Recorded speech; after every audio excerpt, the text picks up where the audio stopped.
교회가 참 신비로운 생명력을 가지고 있다 느낄 때가 많습니다. 교회의 현실은 참 안타깝고 또 가슴 아프게 하는 모습들이 참 많거든요.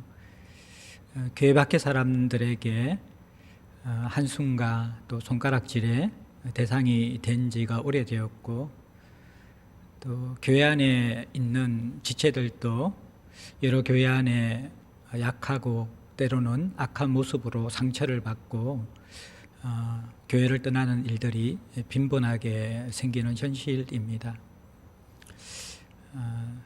오늘 우리 집사님 기도해 주신 것처럼 교회 안에서 복음이, 말씀이, 진리가 제대로 선포되기보다도 인본주의와 성공주의가 선포되고 있는 현실이 많고, 또 교회 머리 대신 주님께서 교회를 다스리기보다도 영향력 있는 몇몇 사람의 비성경적인 그러한 고집이나 독선으로 교회가 운영되는 경우가 많이 있습니다. 이러한 교회의 현실을 바라볼 때에 어떻게 보면 망해도 벌써 망하고 무너질 것 같은 교회의 모습인데, 놀랍게도 교회는 신비로운 생명력을 가지고 계속 이어지고 있고, 또 이 연약한 교회 속에서도 하나님은 구원의 역사를 이루어 가시고 그분의 신실하심을 드러내고 있습니다. 교회가 신비롭게 생명력과 건강성을 유지하는 가장 중요한 이유는 교회의 머리 되신 주님께서 음부의 권세가 이기지 못하도록 지키고 계시기 때문이겠죠. 또 하나, 하나님께서 이 교회를 건강하게 또 생명력이 이어지도록 지키시는 중요한 방법이 있는데, 그것은 성령을 통하여서 은사를 주셔서 교회를 세워가시는 것입니다. 성령의 은사들은 교회를 악의 세력으로부터 보호해주고 또 교회 내부를 풍성하고 아름답게 세워가도록 돕는 것입니다. 그래서 교회 머리신 주님께서 보호하실 뿐만 아니라 성도들에게 은사를 허락하여 주셔서 교회를 지키시고 보호하고 계신다. 그것이 성경의 가르침입니다. 우리는 이제 고린도 교회의 여러 이슈들을 살펴보면서 예배에 대한 이슈를 살펴보고 있고, 그 가운데 세 번째 주제로 성령의 은사들로 인한 예배의 혼란의 문제를 다루고 있습니다. 그래서 이 1절부터 11절 정도까지는 총론에 해당하는 부분이고, 오늘은 다양한 성령의 은사들의 모습들을 좀 살펴보고 그 성격과 목적들에 대해서 같이 한번 돌아보았으면 좋겠습니다. 교회 안에는 참 다양한 은사가 있거든요. 그것이 8절부터 10절까지 나옵니다. 어제 이제 어떤 우리 교회 집사님과 교제하다 보니까 12, 12, 4, 4 그래가지고 무슨 말인가 했던데 이걸 외우는 방법이더라고요. 그래서 고린도전서 12장, 로마서 12장, 에베소서 4장, 또 베드로전서 4장, 이 네 군데의 5부분의 성령의 은사에 대해서 나오거든요. 전체 다가 한 30가지 정도가 조금 넘어요. 그런데 같이 비슷한 은사들, 또 반복되는 은사들을 통합해 보면 20여 가지가 넘는 은사들이 등장합니다. 오늘 본문 속에서는 9가지의 성령의 은사들이 나오는 것을 볼 수 있습니다. 은사를 주시는 목적을 조금 전에도 말씀드렸지만, 외부적으로는 교회를 죄의 세력 또 악의 세력으로부터 보호하기 위해서 성령의 은사들을 주시고요, 또 내부적으로는 지체들이 서로 거룩하면서도 사랑이 넘치는 아름다운 공동체를 세워가도록 은사를 주십니다. 오늘 이 은사는 크게 한 3가지 정도로 좀 나눌 수가 있거든요. 어떤 학자들은 이게 굳이 분명하게 나누어지지 않기 때문에 나누는 것에 대해서 좀 어렵다라고 하시는 분들도 계시고요, 또 어떤 분들은 그래도 좀 우리가 이 은사를 이해하는 데는 쭉 나열해서 이해하는 것보다 조금 이 공통적인 것을 모아두면서 이해하는 것이 도움이 된다, 그렇게도 보고 있습니다. 그래서 3가지 정도로 오늘 본문에 나오는 9가지 은사를 나누면요, 하나는 이 가르침과 연관된 은사들, 교회를 진리로 세우는 데 필요한 은사들이 나옵니다. 그리고 또 하나는 교회를 어떠한 죄와 악과 질병으로부터 세우고 또 보호하고 또 이기게 하는 그러한 능력과 연관된 은사들, 초자연적인 은사들 또 이렇게 구분할 수가 있고, 또 세 번째는 이제 의사소통과 관련되어진 은사들, 이제 방언과 연관되어진 은사들, 저 정도로 좀 크게 굵게 구별할 수가 있습니다. 이제 가르침과 관련된 은사들을 잠시 한번 살펴보도록 하겠습니다. 가르침의 은사들은 교회를 진리의 기초 위에 세우는데 너무 중요한 은사들이죠. 지혜의 말씀, 지식의 말씀, 또 예언의 은사, 이 세 가지가 가르침의 은사들과 연관되어지는데 세 가지가 정확하게 구분하기는 사실 쉽지 않습니다. 특별히 이 지혜와 또 지식의 말씀의 은사들을 구분하는 것은 참 어려운데, 공통점은 이것이 세상의 지식이나 지혜와 구별되는 것이라는 거예요. 특별히 고린도 사회에는 우리가 1장부터 4장 앞부분에서 밝혀보았듯이 지혜를 숭상하는 그러한 사회였습니다. 지식과 지혜에 대해서 굉장히 높이 평가하고 숭상하는 사회였는데, 성령의 은사로 주는 지식과 지혜는 이러한 세상의 지식과 지혜와는 구별되는 것입니다. 오히려 십자가의 이 복음의 진리를 세상의 지혜와 비교할 때 오히려 이것이 미련해 보이지만 지혜롭고 세상의 지혜들은 지혜롭게 보이지만 오히려 미련한 것이다 라고 하면서 서로가 대조되고 대립되는 것이다, 그렇게 성경이 밝히기 때문에 세상 것과는 구별됩니다. 그러면서 이 지혜의 말씀과 지식의 말씀의 은사는 주로 이제 복음의 본질, 그리고 그리스도의 구원 사역, 그리고 성경 말씀, 이것을 우리에게 잘 풀어주고 또 밝혀주는 은사와 연관되어져 있습니다. 그리스도의 구원사역, 그리스도의 십자가의 죽으심과 부활과 다시 오심에 대한 그러한 그리스도께서 구속사역 가운데 하신 일들을 성령께서 우리에게 정확하게 깨닫게 해주시는 것이죠. 그리고 또 이것이 또 우리에게 죄인됨을 깨닫고 그리스도를 구원자로 인정하고 받아들일 수 있도록 도와주시는 것, 이것이 성령께서 개입하시는 것이고요. 특별히 이 은사를 가진 사람들의 메시지나 또 그들의 어떤 나눔을 통하여서 더 강력하게 사람들에게 영향력 있게 스며들 수 있도록 하는 것입니다. 그래서 복음의 능력을 선포할 때에 또 가르칠 때에 그것이 인간의 말이 아니라 하나님의 말씀으로 들릴 수 있고 받아들일 수 있도록 도와주시고 역사하시는 은사, 그것이 바로 지혜의 말씀과 지식의 말씀의 은사라 이야기할 수 있을 거예요.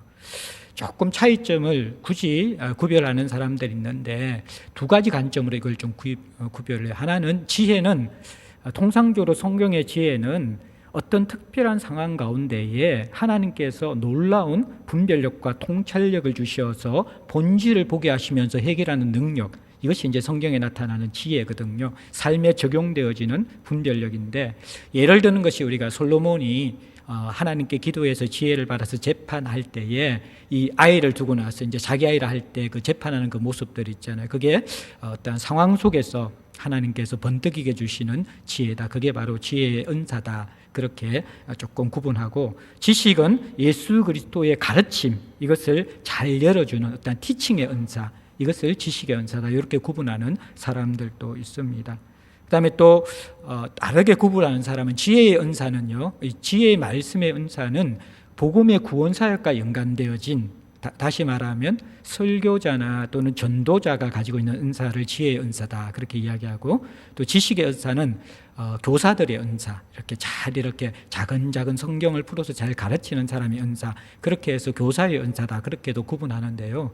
이게 사실 굳이 이렇게 구분하기가 쉽지 않거든요. 설교자, 전도자, 교사라는 것이 딱 구분되는 것이 아니라, 이 설교자가 때로는 교사가 되어야 되고, 전도자가 교사가 되어야 되고, 또 교사가 복음을 전할 때 전도자가 되어야 되는 것처럼 이게 딱 구분되지는 않아요. 어쨌든 이것은 복음 사역과 성경 말씀을 잘 풀어서 하나님의 능력으로 그것이 믿겨지고 받아들여지도록 하는데 도움을 주는 은사, 이렇게 생각하면 될 것 같습니다.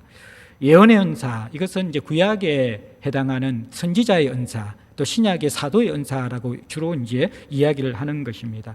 미리 경고하다, 또 다른 사람을 위해서 또 말하다, 이런 의미를 가지고 있는 것이고, 주로 회개를 촉구하고 하나님 앞에 돌이키도록 강력하게 권면할 때에 예언의 은사가 많이 사용되는 예가 있습니다.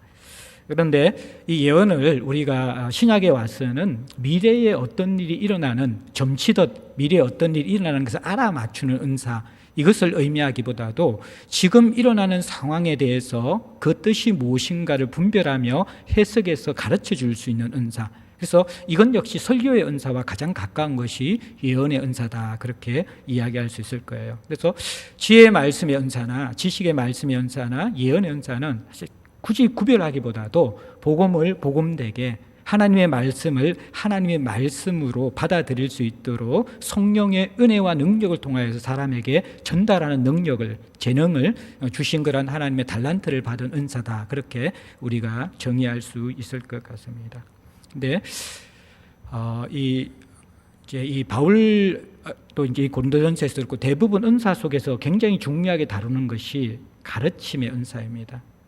그러니까 고린도서 12장 28절부터도 그 사도와 선지자 가르침의 은사 이야기하고, 이 가르침의 은사를 굉장히 중요하게 생각하는 이유가 이것이 교회를 세우는 가장 기초가 되고 또 교회는 진리 위에 세워지기 때문에 가르침의 은사가 너무너무 중요한 것이지요.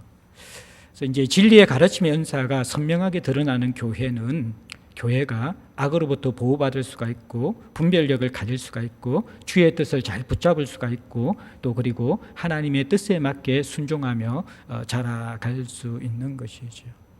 오늘날 성도들이 어떻게 보면 신앙생활과 삶이 굉장히 이원화되는 것이 강단에서의 가르침이나 성도들의 나눔 속에서 복음이 제대로 나누어지기보다도 세상 이야기가 너무 많이 나누어지고 자기의 사상과 철학들이 너무 많이 나누어지는 것, 이것이 큰 문제인 것이죠. 저도 이제 노예 여러분들이 좀 연결된 카톡방을 그냥 이렇게 두고 있는데 들어가지도 않고 잘 보지도 않는데 그냥 쑥 뜨는데 오늘 아침에도 이 정치 이야기를 이렇게 올리면서 입에 담지 못할 그러한 저주와 이런 것들을 이렇게 올리는 그런 비슷한 내용들을 보았고 그걸 좀 자주 보게 되어지는데, 어떻게 이 그리스도인들이 하나님의 말씀보다도 정치에 대해서 더 민감하고 어떤 당이나 어떤 지도자에 대해서 너무나 그렇게 이게 흑백 논리를 가지고 이야기할 수 있는가, 참 고민이 될 때가 많이 있는 것 같아요. 오히려 우리가 이 세상을 분별하고 하나님의 거룩한 말씀을 가지고 살아야 되는데 이런 부분들 속에서 진리를 붙잡는 성도와 교회보다도 자신의 이데올로기와 철학을 붙잡는 사람들이 점점 많아지는 시대를 살아가고 있습니다.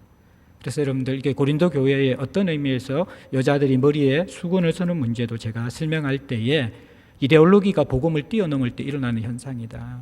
복음이 물론 인간의 자유와 평등과 이 모든 것을 가르쳐주고 그것을 지향하지만 하나님의 방법과 하나님의 뜻 가운데서 그것이 이루어지고 또 어떻게 하나님의 방법으로 그것을 만들어갈 것인가 고민해야 되는데, 이게 아주 진보적인 이게 여성의 평등권을 주장하는 그 고린도 교회 성도들에 의해 가지고 머리에 수건 서는 것을 벗어 던지면서 교회 안에 큰 혼란이 생겨나는 것을 보게 되잖아요. 그래서 우리가 참 이 진리의 말씀을 통해서 세상의 가치를 잘 무너뜨려야 되고, 세상 가치는 이데올로기뿐만 아니라 더 무서운 것은 우리의 죄성을 계속해서 자극하고 발동하는 그러한 메시지들을 너무너무 많이 주거든요.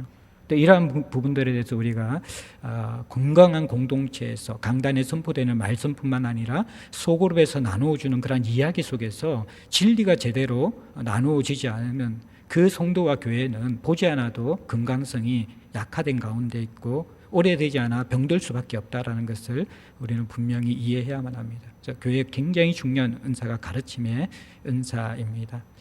저희 교회는 이제 주일날 강해 설교를 하는 1대1의 3대 목사님이 강해 설교를 하는 중요한 이유 자체가 하나님의 말씀을 인간의 판단 속에서 어떻게 보면 이 더 중한 것과 경한 것을 구분하지 아니하고 또 내가 전하고 싶은 메시지에 함몰되어서 어떤 본문을 하든 그 주제 설교를 하게 될 때에 그 교역자들 또 설교자들의 가치가 그 철학이 많이 담아져 나올 수밖에 없거든요.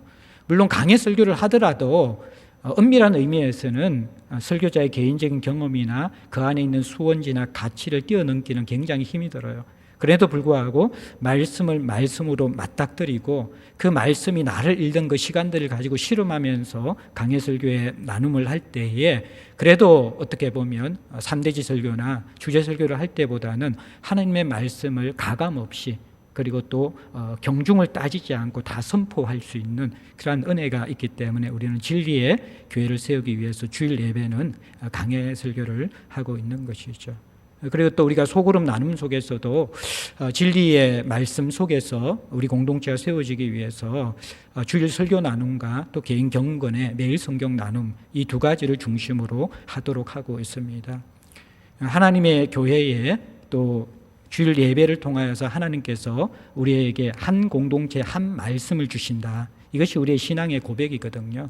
그래서 이 주일 설교자의 메시지가 정말 비성경적이 아니면 하나님께서 이 강해 설교를 통해서 매주마다 주시는 말씀 속에 공동체를 향한 하나님의 한 말씀이 있다라는 것을 우리가 믿기 때문에 그것을 가지고 우리가 소그룹 속에서 함께 나누는 것이죠. 그리고 또 개인이 우리가 매일 성경이란 똑같은 본문으로 매일마다 하나님의 인도를 함께 받는 한 말씀의 공동체이다. 이것을 함께 인정하면서 나누기 위해서 또 경건의 시간의 나눔들을 소그룹 시간에 함께 가집니다. 그래서 조금 이것은 이제 교회 유니티와 또 교회가 한 말씀 속에서 같이 건강한 진리에 기초한 신앙을 가지고 나가기 위해서 우리가 하는 것들이고, 물론 종종 우리가 책 나눔을 할 수도 있고 여러 교제들을 할 수 있지만 우리의 예배와 나눔의 중심에는 바로 이러한 것이 있어야 된다. 그렇게 우리가 생각하고 있고요. 또 이제 저희들 가운데 또 은사를 있는 분들이 있거든요. 이런 분들이 이제 성경 연구 모임들도 우리 교회에서 가지고 있고 또 책 나눔들도 하고 있는 걸로 알고 있어요. 그럴 때 우리가 정말 건강하게 이렇게 복음의 진리 속에서 잘 이렇게 나누어질 때 교회가 건강하게 세워질 수 있는 것이죠. 또 하나 이제 우리가 올 말까지 제가 6개월에 걸친 금요 예배에 신앙의 토대공사라는 강의 설교를 마쳤습니다. 그걸 이제 만든 이유가 조금 이제 이게 문화와 시대의 변화들 속에서 사람들이 배우는 방식과 이런 것들이 조금 달라지고 있어요.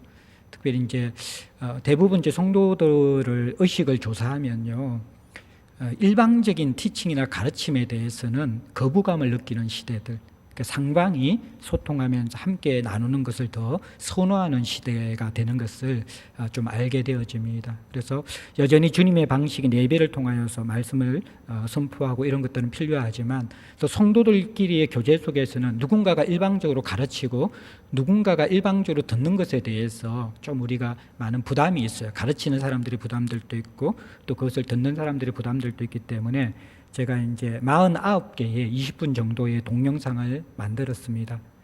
이제 이게 금요 예배 때는 한 40분 정도 쭉 이어지는데 그것을 우리 안성우 간사님이 한쪽에는 제 화면이 나오고 한쪽에는 이제 설교한 그 내용들을 강의한 내용들을 자막으로 처리해서 한 20분 정도 딱 보고 나면 아주 이제 하나님 나라 복음 신앙의 큰 그림들 청사진들을 선명하게 이해할 수 있도록, 그래서 이게 한 49개이기 때문에 한 1년 정도 조금 쉬면서 하면 1년 정도 원투원하면서 일방적인 가르침이 아니라 서로가 함께 그 영상을 보고 나서 뒤에 묵상 질문을 통해서 나누게 되어질 때에 정말 우리가 신앙에 대한 어떤 여러 요소들을 나눌 수 있는 좋은 그런 길잡이가 될 수 있겠다 싶어서 만들어 놓았습니다. 어떻게 활용할까는 제가 좀 더 고민하고 있고요.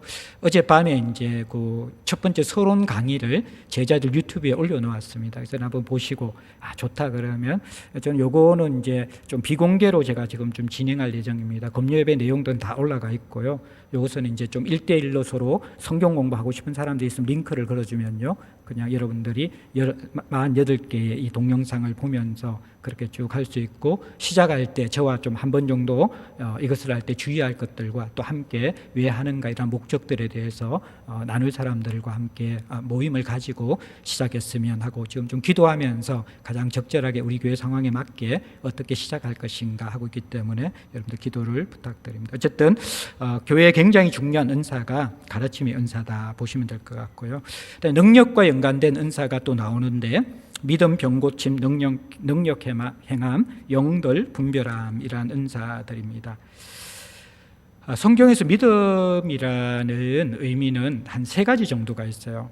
하나는 구원받는데 우리가 필요한 믿음이죠. 근데 이 본문의 믿음은 예수 그리스도를 구주로 생각하고 나를 죄인으로 깨닫는 구원받는 믿음, 그것은 이제 여기서 해당하는 은사로서의 믿음은 아닐 수 있습니다. 그 의미는 아니고요. 두 번째 또 믿음이라는 개념은 신실함입니다. 신실함. 우리가 하나님을 믿고 꾸준하고 신실하게 일관되게 살아가는 삶의 태도, 성도들에게 꼭 필요한 삶의 태도, 이것을 성경에서는 믿음이다, 신실성이다 이야기하는데, 이것도 본문에서 의미하는 믿음의 은사는 아닙니다. 이 본절의 믿음의 은사의 의미는 특별한 기적을 체험하게 하는 은사, 그것을 믿음의 은사라고 합니다. 고린도전서 13장을 다루다 보면 산을 옮길 만한 믿음이 있을지라도 이런 게 있잖아요, 그죠? 그런 도저히 불가능한 그러한 상황인데 믿음의 은사를 가진 사람들은 그 상황 속에 기도한 대로 응답을 받으면서 변화가 일어나도록 하는 것. 그러니까 대표적인 게 여러분들 5만 번의 기도 응답을 받은 조지 뮬러라는 여러분들 책을 아시죠, 그죠? 이분은 특별한 믿음의 은사를 가진 것이죠. 고난을 경영하면서 당장 먹을 것이 없더라도 하나님에 대한 믿음을 가지고 간절하게 기도하면요, 식사 시간이 되면 딱 고아문 앞에 어디에서 푸드코트에서 이제 이게 트럭이 와가지고 아이들의 먹을 것을 그것이 한두 번이 아니고 일평생 5만 번의 기도 응답을 받았다. 이것은 이제 보통 사람들도 기도하면서 응답을 받지만 특별한 믿음의 은사를 받았기 때문에 일어나는 그러한 일들이죠. 그래서 이렇게 능력 행함에 관계된 것에서 믿음의 은사가 있다. 저희 교회는 이렇게 믿음의 은사보다도 주로 이제 합리성과 논리성과 이런 게 있잖아요. 이게 꼭 옳고 나쁘고 그것을 이렇게 하기보다 교회에 그것이 필요하죠. 필요한데 때로는 정말 본질적인 것 가운데서는 믿음의 은사가 필요하죠. 교회는 재정으로 운영되는 것이 아니죠. 돈의 유무와 어떤 우리의 가진 것의 유무로 운영된다 그러면 교회는 벌써 망했죠. 아니면 교회는 벌써 교만하고 타락했겠죠. 내 교회가 교회되게 하는 것은 하나님이 주인이시기 때문에, 성도의 삶은 하나님이 주인이시기 때문에 하나님의 뜻이라면 하나님이 책임지시고 인도하시고 운영하신다. 이것이 믿어지고 그렇게 또 살아가고 그렇게 기도하고 그렇게 응답받는 것, 이것이 바로 하나님 주신 믿음의 은사의 특징입니다. 그리고 다음에 나오는 능력 행함은 이제 병고침의 은사입니다. 이것은 육체적 질병뿐만 아니라 마음과 영적인 상처나 아픔조차도 치유할 수 있는 성령께서 주시는 특별한 능력을 치유의 은사, 또 병고침의 은사, 그렇게 이야기합니다. 성경에 예수님의 제자들이 치유하고 병고치는 상황들이 많이 일어나죠, 그죠? 그래서 대표적인 게 사도행전에 보면 베드로와 이렇게 요한이 성전 입구에 그 안전뱅이를 보면서 건강은 내게 없거니와 나사렛 예수의 이름으로 일어나 걸어라라고 할 때에 그 안전뱅이가 벌떡 일어나는 것을 보게 되죠. 예수님께서는 치유의 은사를 공생애 내내 이렇게 보이셨습니다. 그리고 또 실제로 이게 베드로와 바울은 죽은 자를 살리는 치유의 은사까지도 보여주었습니다. 베드로는 옆바에 있는 다비다라는 죽은 여성들을 살리는 사건이 사도행전 9장에 나오고요. 바울은 이 설교를 듣다가 이게 이제 이 다락방에서 그때는 이게 촛불 같은 이런 것들을 쫙 피워놓으니까 산수가 부족하잖아요. 그러니까 2층 난간에서 설교를 듣다가 바울의 설교가 참 지루하고 길었던 것 같아요. 그래가지고 졸다가 떨어져서 2층 다락방에 떨어져서 죽은 청년이 있죠. 유두고 있죠, 그죠? 유두고를 바울이 살려내는 것들, 이러한 것이 치유의 은사, 병고침의 은사입니다. 그런데 이 치유의 은사를 사용할 때 조금 유의점이 있습니다. 먼저 첫 번째는 죽은 자를 살리는 은사는 이 초대교회 때 사도들에 의해서는 나타났는데 그 이후에는 사실은 거의 나타나지 않고 있습니다. 그래서 우리가 이렇게 죽은 자를 두고 나서 치유의 은사를 달라고 하면서 기도하면서 살기를 원하는 것, 이것은 좀 굉장히 조심해야 될 그러한 태도다, 그렇게 봐야 되고요. 그 다음에 병 고치는 은사에 대해서 사람들이 극단적인 태도를 가지고 있거든요. 하나는 우리 교회 의사분들이 참 많으신데 이 의사를 통해 의료의 도움을 받는 것을 믿음이 없는 것이라고 생각하는 사람들. 그래서 생사업을 주관하시는 하나님을 온전히 신뢰하면 하나님을 의뢰해야지 왜 자꾸 세상 인간들의 그 기술들을 의지해서 건강을 회복하려고 하고 생명을 유지하려고 하는가. 극단적으로 이러한 인식을 가진 사람들은 몸에 질병이 오거나 이럴 때에 병원에 가지 않죠. 주로 이렇게 자연 치료를 행할 뿐만 아니라 또 기도원에 가서 기도로서만 이 모든 것을 치료하려는 그러한 모습들이 있습니다. 근데 이게 이제 이쪽만 치우치면 이것이 굉장히 문제가 됩니다. 왜냐하면 하나님께서 이 의료를 통해서도 일반 은총을 통해서도 그 일반 은총도 하나님이 주신 기술이고 하나님이 주신 지혜이거든요. 그것을 통해서 회복하시고 실제로 여러분들 의술을 통해서 하더라도 의사들은 수술까지밖에 못해요. 그 다음에 그 부위가 아물어지고 회복하는 그 모든 과정들은 그것은 하나님의 손길에 달려 있는 것이거든요. 그렇기 때문에 우리가 의료 혜택을 받는 것이 믿음과 반대되는 것이 전혀 아니다. 그건 역시 하나님께서 우리를 회복하시고 치유하게 해주시는 은혜의 손길이라고 믿으면서 그 부분에 대해서도 열려 있어야 되는데 그 부분은 완전히 닫아놨고 이것은 믿음 없는 것이야. 기도하면서 금식하면서 주님 붙들면 다 나을 텐데 왜 믿음 없이 그렇게 하냐고 하는 것들도 이게 극단적인 태도라는 것입니다. 또 하나는요, 반대 극단으로 기도는 하지 않고 인간의 의술만 지나치게 의존하는 것도, 이것도 여러분들 좀 우리가 반대 극단의 태도라고 여러분들이 생각하셔야만 합니다. 방금 제가 말씀드린 것처럼 똑같이 수술을 하더라도요, 또 그 의사가 탁월하더라도 그 결과가 전혀 다르게 나타날 수 있거든요.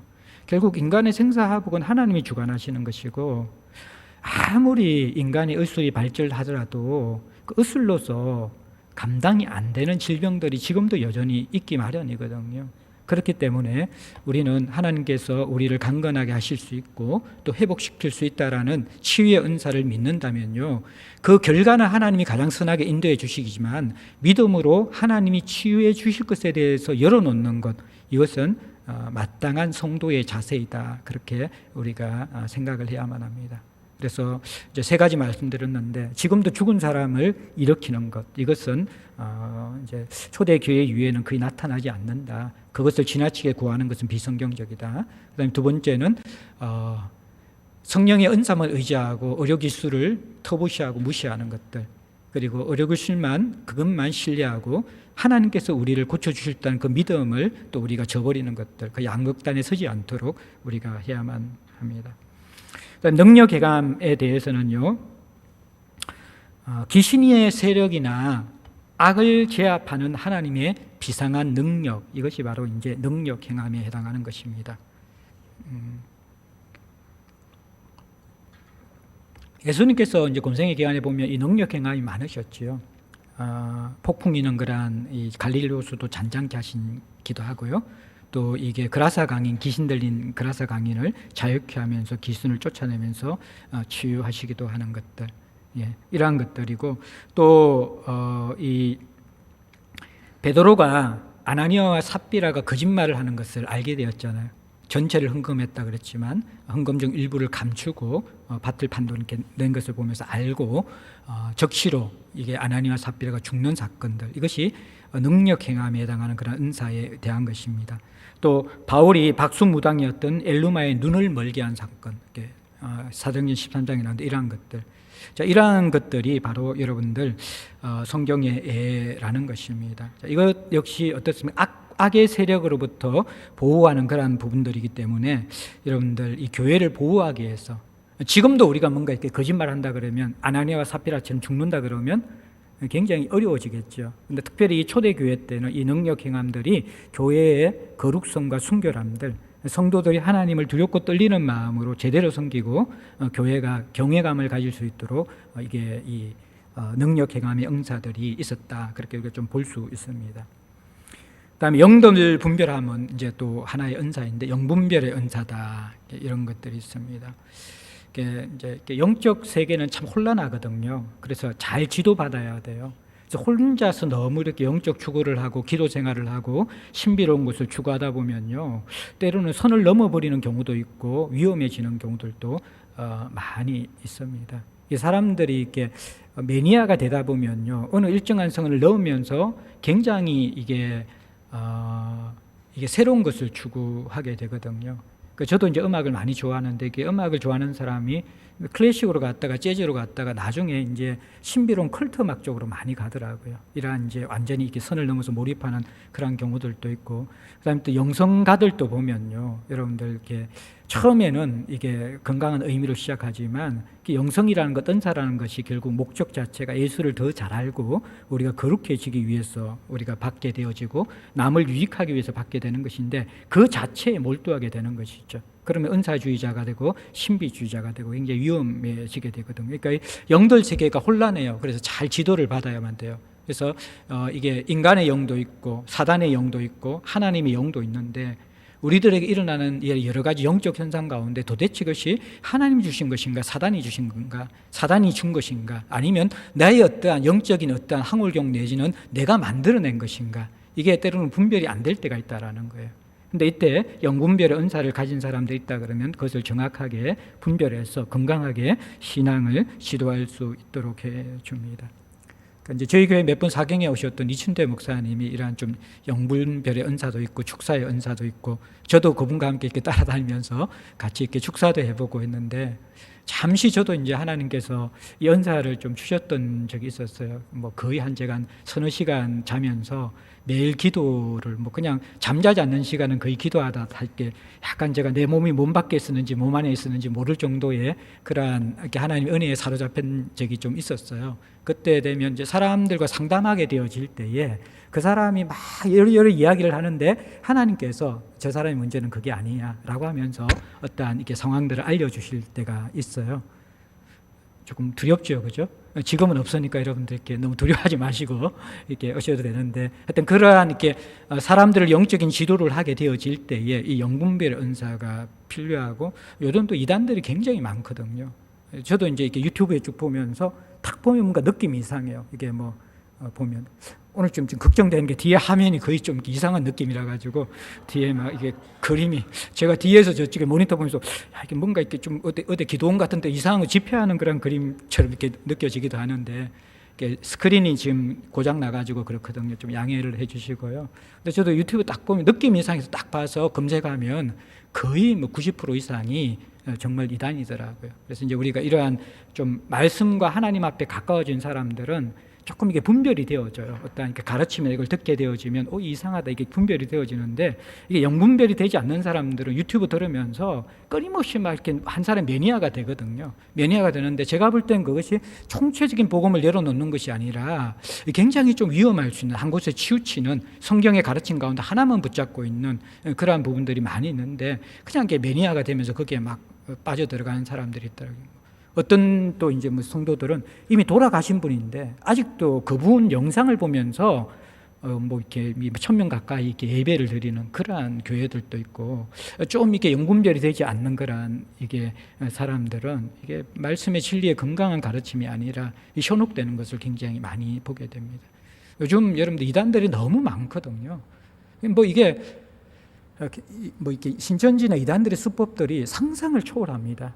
그래서 이게 여러분들이 영분별의 은사도 필요하고요. 함부로 여러분들이 정말 건강한 교회, 특별히 이렇게 자교회의 가르침들, 그것을 중심으로 좀 신앙생활하고, 조금 분별력이 되면 그것을 조금 확장해 나가고 해도 좋은데, 분별력도 없지 않는데 너무 많은 여러분들이 이 정보 홍수 시대 속에서 선을 넘는 그러한 부분들에서 참 이게 위험해질 수 있다는 것들을 아시면서 영분별의 은사가 필요하다, 여러분들 이렇게 기억을 하셨으면 좋겠고요. 영분별의 기준은 한 3가지 정도가 되는데, 예수 그리스도에 대한 태도, 지난 시간 우리가 이게 성령의 은사 가운데서 예수를 저주할 자라는가 주시라고 하는가, 예수에 대한, 그러니까 그러면 이 사람이 은사나 이 사람이 신앙생활에 갈수록 예수를 닮아가고 예수를 사랑하고 예수의 주되심을 고백한 그거 봐야 돼요, 그거. 그 다음에 2번째는 그러면 사랑의 동기가 돼서 행하는가, 그리고 3번째는 덕이 되는가, 이 사람이 하는 행동. 그걸 잘 보면서 영분별을 해야만 합니다. 초대교회 때 태동기의 교회 순결성 중에서 굉장히 중요한 은사였고요. 그 다음에 이제 방언 말함과 방언 통역인데요. 요거는 이제 방언은 외국어도 아니고요. 또 이게 천사들의 언어도 아니고 이방 종교의 항월경으로 하는 엑스타시도 아니에요. 방언과 방언 통역은 이제 계속 다룰 거기 때문에 지금 그냥 넘어가는데, 이거는 이제 쉽게 이야기하면 로마서 8장에 우리가 막 하나님께 기도하려고 하는데 인간의 언어로 한계가 있잖아요. 그럴 때 성령께서 말할 수 없는 탄식으로 기도하시면서 내 마음을 탁 터뜨려 주시면요, 그러면 우리가 막 눈물이 쏟아 나오고 막 언어로 형용할 수 없는 감정이 쏟아질 때가 있어요. 그때 하나님께서 방언을 주시면요, 그러니까 인간의 언어가 아니라 막 쏟아놓는데 그것을 통해서 하나님이 우리의 속사람이 있는 그 깊은 부분들을 성령이 탄식하듯 하면서 주 앞에 쏟아놓게 하는 것들, 이게 이제 하늘의 언어, 기도의 언어, 이것을 방언이라고 이야기합니다. 이게 이제 사람이 못 알아듣는 언어이기 때문에 오순절에 어떤 이게 기적적으로 임한 각 나라의 각 백성들의 방언으로 들린 그 방언이 아니기 때문에 통역이 반드시 필요하다. 그 통역의 은사는 그 사람 자신이 은사를 받아서 통역할 수도 있고, 또 통역의 은사를 따로 받은 사람이 그 사람의 기도를 보면서 통역해서 교회의 덕을 세우는 데 사용하는 것이다. 그렇게 이게 이제 의사소통의 은사다, 이렇게 보시면 될 것 같습니다. 자, 마지막으로 이제 한 성령께서 나누어 주시는 은사의 성격과 발견과 그 다음에 또 은사와 동력에 대해서만 좀 정리를 하겠습니다. 자, 은사는 12장 7절에 다른 것처럼 모든 그리스도인들에게 주어졌기 때문에 한 가지 이상의 은사는 다 우리가 받고 있습니다.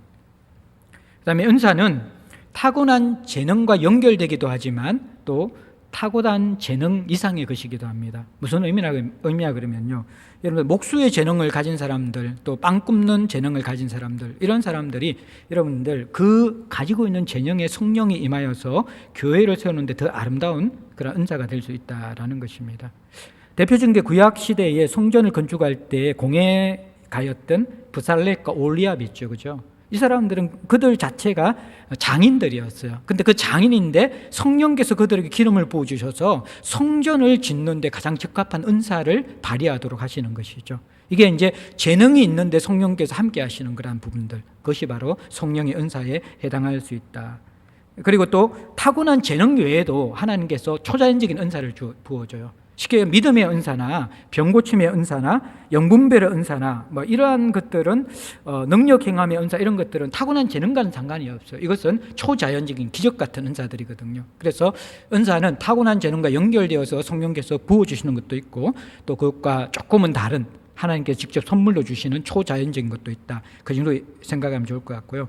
또 본문에 나타나거나 성경에 나타난 은사만으로 은사가 제한되는 게 아니에요. 예. 그래서 또 성경에는 나타났지만 지금은 사라진 은사가 있습니다. 그러니까 이런 것들, 왜냐 그러면 은사는 필요에 의해서 하나님께서 새롭게 주시기 때문에 그래요. 그래서 특별히 여러분들 초대교회 때 가장 많이 빈번하게 나타난 은사는 병 고치는 은사였어요. 근데 지금 병 고치는 은사가 그만큼 많이 나타납니까? 아니죠. 왜냐 그러면 의료기술이 발달했기 때문에 이게 선진국에서는 웬만해서는 병 고치는 은사가 잘 안 나타나요. 근데 지금도 나타나는 곳이 있는데 어디에서 나타나면 선교 현장에서 이런 은사들이 나타나요. 왜냐하면 은사는 시대의 필요 때문에 주어지기 때문에 그때마다 달라지는 거예요. 성경에만 제한된 게 아니라. 그러면 오늘날 현대에 필요한 은사들은 어떤 것이 있는가? 제가 볼 때는 손님 접대와 한대 은사들 있잖아요. 이게 오늘날 굉장히 많이 필요한 은사입니다. 다들 개인주의가 되고 있고 관계를 못 맺거든요. 관계를 못 맺는데 사람이 관계 맺는 최고의 방법은 같이 음식을 먹는 것입니다. 아랍 사람들은 자신 집에 초대해가지고 차 한 잔을 건네주는 것, 이것이 이제 친구가 되었다는 확정이 될 정도로 함께 시간을 같이 해서 먹고 함께 교제하는 것은 인간의 마음을 굉장히 회복시켜 주는 것이거든요. 저는 이제 코로나 이후에 가장 걱정되는 게 이 부분이에요. 사실 교회가요, 모여서 잘 먹기만 해도 교회가 행복해져요. 일대 김석태 목사님의 전에 목회 철학에 대해서 저는 상당히 공감하거든요. 왜냐 그러면 예배는 안 나오더라도 속으로는 나와라. 먹을 건 가지고 와라. 굉장히 목사가 이상한 것 같은데요. 제가 이제 캠퍼스 사역 갈 때에 주로 제 역할이 먹이는 거였습니다. 먹고 노는 거였습니다. 근데 그때 공동체가 가장 건강하게 자라나더라고요. 이게 사람들이 먹는 자리에서 마음의 빗장을 허물고 서로가 서로에게 다가가거든요. 서로가 정말 정성이 담긴 음식을 접대하게 되어질 때 그 사람들이 사랑받고 존경받는다는 그런 이게 그걸 하게 되거든요. 제가 여러분들에게 더 영향력을 미치려고 그래요. 설교하기보다도요, 매일마다 한 가정씩 저희 집에 초대해가지고 제가 손수 음식을 만들어서 대접해 주면요, 제일 제가 목회 잘할 자신이 있어요. 근데 제 은사가 또 교회에 더 필요한 진리의 은사가 필요하기 때문에 그 역할을 하는데, 그만큼 교회 안에 먹는 것은 중요해요. 먹는 것은 그냥 때우는 게 아니라 정말 중요해요. 제가 이제 좀 공간 이전을 하면 생각하는 금요 예배 때도 먹는 시간을 넣자. 금요일날 그렇게 피곤하고 지치고 왔는데 이렇게 뜨겁게 찬양하고 기도하고 배고플 때 좀 막 이렇게 간식 같은 거, 그때는 조금 이렇게 뭐 이렇게 핫도그 뭐 이런 거, 약간 떡볶이 이런 거 먹어도, 몸에 나쁜 거 먹어도 열심히 기도했더니 건강이 실좀 있고 좀 이렇게 먹으면서 수박 먹으면서 했다가 그 다음에 또 기도하고 하면 이제 제가 왜냐하면 이전에 그 내일교회에서 이제 금요 철야할 때 있잖아요. 이게 그 10시에 모이면 이제 12시까지 집회하고 나서 12시부터 30분 동안 간식 먹으면서 교제하고 그 다음에 한 뭐 4시까지인가 또 이제 개인 기도 이렇게 했는데 그게 굉장히 이렇게 기억이 나요. 근데 딴 게 기억이 나요. 중간에 먹은 시간이 더 많이 기억이 나더라고요. 사람들이 결국에는 이게 먹자고 사는 일인데, 근데 이게 단순히 이게 먹는 문제가 그게 아니라 환대의 문제구나. 이 손접대의 은사. 제가 이제 이게 주일날 보면 이게 막 리더들이 이걸 들고 와요. 지금 밖에서 이렇게 먹기 힘드니까 참 너무 감사하고, 상황에 따라 다 다르지만 제가 제일 걱정하는 게 사실 이 부분입니다. 우리가 이게 무너지면요, 공동체 관계들이 굉장히 퍼석퍼석해지고 피상질 수 있다라는 거예요. 어쨌든 이러한 은사들을 잘 회복해야 되고, 그다음에 상담과 공감과 경청하는 은사들 굉장히 필요합니다. 마음의 병이 사람들이 너무 많기 때문에 이 현대는 오히려 가르치는 은사보다도요, 들어주는 은사가 더 필요해요. 사람들이 대화를 하는데요, 경청을 하는 게 아니라 각자 자기 말만 하고 있어요. 다른 사람 말을 듣지 않고 자기 말만 하려고 하고 있어요. 그러니까 이 대화가 안 되는 거예요. 서로가 이렇게 만나도. 부부도 마찬가지고. 소그룹도 보시면요, 경청을 잘하는 소그룹은 건강한 소그룹이에요. 근데 다른 사람 이야기는 잘 안 듣고 자기 이야기만 막 목소리 크게 하는 그 회의나 소그룹이나 그렇게 되게 될 때 그것은 굉장히 병들기 쉽습니다. 오늘날 정말 필요한 사람들은 이게 공감과 경청의 은사를 가진 사람들. 저는 아내가 함께 있으면 좀 절제가 되어져요. 그러니까 제 목사의 병은 뭐냐 그러면, 성도들이 하나 질문할 때 1분 질문인데 제가 10분을 대답해 줘버리면 성도들이 질리게 되거든요. 아내가 함께 있으면 쿡쿡 찔러요. 그럼 제가 조용하면 이제 듣습니다. 본래 이제 사람들의 마음이 풀어진, 본인 스스로 말하면서 해결이 되고 정리가 되고 대안을 알아요. 어떤 경우에는 한 2시간 만났는데 저는 한마디도 안 했는데 너무 도움받았으면 이렇게 가시는 거예요. 그게 정말 이렇게 우리에게 필요한 경청의 은사들, 이런 게 필요하고요. 또 예술과 연관된 은사도 좀 많이 필요해요. 음악이나 미술 이런 쪽에서 사람들을 이렇게 미술 치료, 음악 치료 이런 것들 하나님 사용하실 수 있다. 자, 은사는 그러니까 어떻게 두 번째 발견하는가? 성경을 연구해야 되고요. 첫 번째, 성경에 20가지, 30가지 은사 잘 연구하고, 그 다음에 또 하나님 주시는 선물이기 때문에 기도해야 되고요. 그 다음에 세 번째, 다른 그리스도인의 조언을 구하면 돼요. 조금 이제 소그룹 오래 하고 나면 서로를 알게 되잖아요. 그러니까 한번 조금 이렇게 시간을 정해가지고, 오늘도 마찬가지고 서로가 서로의 은사를 한번 이렇게 밝혀주는 거예요. 당신은 따뜻한 그런 또 환대의 은사가 있는 것 같다. 당신은 경청의 은사가 있는 것 같다. 당신은 뭔가 요약을 잘한다. 가르침의 은사가 있는 것 같다. 당신은 정말 기도의 은사가 있는 것 같다. 뭔가 기도하면 다 이렇게 응답이 되더라. 이렇게 서로에게 은사를 이렇게 알려주는 것도 중요하고, 마지막 더 중요한 것은 은사는 섬기라고 주시기 때문에 섬길 때 더 잘 발견되어집니다. 아무것도 안 하면 은사가 그러니까 기도하는 것보다 더 중요한 것은 섬길 때 은사가 드러나요. 그래서 정말 우리가 열심히 섬기게 되어지면 내 은사가 드러나게 된다. 자, 은사와 동력 마지막으로 좀 살펴보면요, 11절에 보면 이 모든 일은 같은 한 성령이 행하사 그의 뜻대로 각 사람에게 나눠주신다. 성령께서 각 사람에게 뜻대로 나눠주시기 때문에 각 사람의 필요에 의한 가장 좋은 은사를 주시는 거예요. 그래서 우리가 비교할 필요가 없어요. 하나님 내 결을 아시고 내게 맞는 은사가 한 가지씩 있다라는 거예요. 비교하지 말고 감사함으로 우리가 동력하라, 그렇게 하면 될 것 같고요.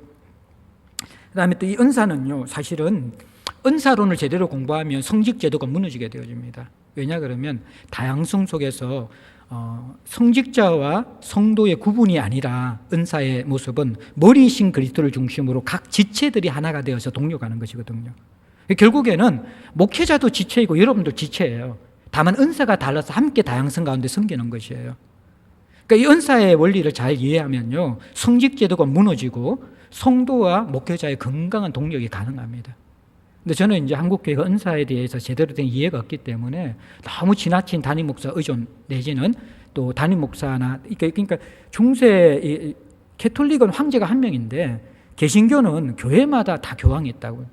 담임 목사들이. 이게 이제 어떻게 보면 우리가 은사에 대한 개념들을 제대로 몰라서 그렇거든요. 이게 잘 이해되어지면, 제가 요즘 너무 감사한 것이 예배 초소 공간을 이전하면서 정말 너무 감사하다. 다른 교회 갔다 왔으면 이게 담임 목사 순교하는 거거든요. 한번 공간 이전할 때.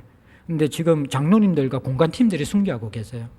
그리고 오히려 저는 지금 금요 예배를 어떻게 세울까, 또 성도들 어떻게 양육할까, 여기에 더 고민하고 하기 때문에 자, 어떻게 이렇게 참 성숙한 성도들을 만나서 참 내가 해야 될 그런 일들을 할 수 있는가, 감사함이 있거든요. 이러한 것이 바로 이제 은사의 원리를 제대로 이해하게 되어질 때, 우리 장로님이 그렇게 제게 말씀해 주시는 거예요. 목사님이 이런 거 짐지어 보셔야 전문가도 아니고 이게 도움도 안 되고, 목사님이 그냥 기도하시고 말씀 잘 전해주시면 저희들 돕는 겁니다. 그래서 저는 다 그렇게 책임은 내가 지겠다. 그러면서 정말 서로가 이렇게 동력이 되면서 얼마나 감사한지 모르겠어요. 예, 그래서 동력이 아름답게 일어나려면요, 한 성령 안에서 통일되어져야 돼요. 여러분들, 피아노가 88개의 건반과 220개의 현이 있거든요. 그런데 이 피아노가 딱 조율이 되는 거, 조율사들이 딱 하나의 음으로 조율합니다. 중간에 있는 라음, 중앙에 있는 라음, A음, 이걸로 조율을 한다는 거예요. A음으로. 그러면 교회의 이 다양한 은사가 어떻게 아름다워지는가?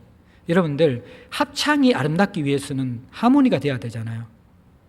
교회 한 곡이 아름답기 위해서는 악기가 조율이 되어지고 연주가 서로가 조화를 이루어야 되잖아요.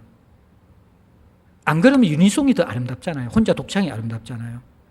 그러니까 다양한 은사가 아름다워지려면 기준이 있어야 돼요. 조율이 돼야 돼요. 그 기준이 예수 그리스도라는 거예요. 그리고 그것을 조율하시는 분이 성령님이라는 거예요.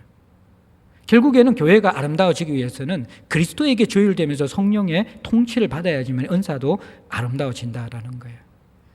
그러니까 고린도 교회의 문제는 다양한 은사의 문제가 아니라 기준음이 없다라는 거예요. 예수 그리스도를 바라보는 기준이 없고, 그것을 조율하시는 성령의 통치를 받지 않고 자기 의와 자기 욕망이 거기에 자리 잡고 있기 때문에 무너진다라는 것입니다. 말씀을 마무리합니다. 교회를 교회되게 하는 성령의 은사들, 오늘 우리가 살펴보았습니다. 일단 먼저 여러분들 은사를 좀 사모합시다. 또 우리가 기도도 약하고 은사를 사모하는 것도 약해. 왜 중요하냐 그러면 세상의 선물보다 더 소중한 하나님의 선물이고요, 이 은사가 교회를 거룩하게 악으로부터 보호하고요, 교회를 더 풍성하고 다양하게 섬기도록 하기 때문에 이 은사는 사모해야만 합니다. 그래서 우리가 이제 공간 이전과 함께 더 많이 할 일이 있는데 내 힘이 아니라 새 힘으로 좀 감당했으면 좋겠습니다. 그래서 다양해서 더 아름다운 섬김, 그것이 저희 교회의 아름다운 모습으로 일어날 수 있기를 원하고, 성령의 은사를 통해서 교회를 더 교회되게 하는 저와 여러분들 될 수 있기를 주의 이름으로 축복합니다. 함께 마음으로 드리는 기도의 시간 가지면서 좀 적으실 분들 잘 적어주시고요, 또 조용히 기도하실 분들 좀 기도하면서 한 2분 정도 마음으로 드리는 기도의 시간 갖도록 하겠습니다.